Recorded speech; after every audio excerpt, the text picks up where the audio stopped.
పవన్ కళ్యాణ్ చూడని విజయాలు లేవు, ఆయన చెరపని రికార్డులు లేవు. కానీ ఆయన సినీ చరిత్రలో 100 కోట్లు దాటిన సినిమాలు కొంచెం తక్కువగానే కనిపిస్తాయి. హరిహర వీరమల్లు 340 కోట్ల పైగా బడ్జెట్ చేసిన నేపథ్యంలో ఔరంగజేబు సమయంలో జరుగుతున్న పీరియాడికల్ యాక్షన్ థ్రిల్లర్గా ఈ సినిమా సాగుతుంది. ఈ సినిమాని జ్యోతికృష్ణ తర్వాత కొంత పార్ట్ని జాగలమూడి క్రిష్ కూడా దర్శకత్వం వహించారు.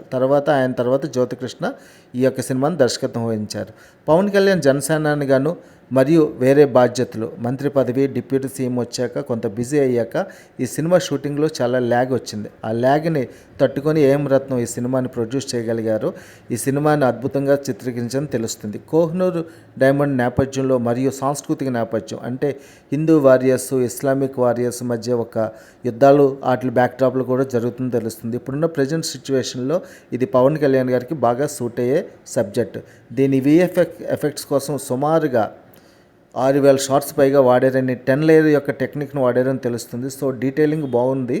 ఇది యాక్షన్ థ్రిల్లర్గా రూపొందించుకోబోతుంది. కెమెరా పనితనము, కీరవాణి యొక్క సంగీతము, పవన్ కళ్యాణ్ యొక్క నటన పరిణితి, ఆయన యొక్క స్టైల్ ఆఫ్ మేకింగ్, ఇవన్నీ కూడా ఈ సినిమాని మరో లెవెల్లో నిలబెట్టబోతున్నాయి. ఖచ్చితంగా 500 కోట్ల సినిమాని అనిపిస్తుంది.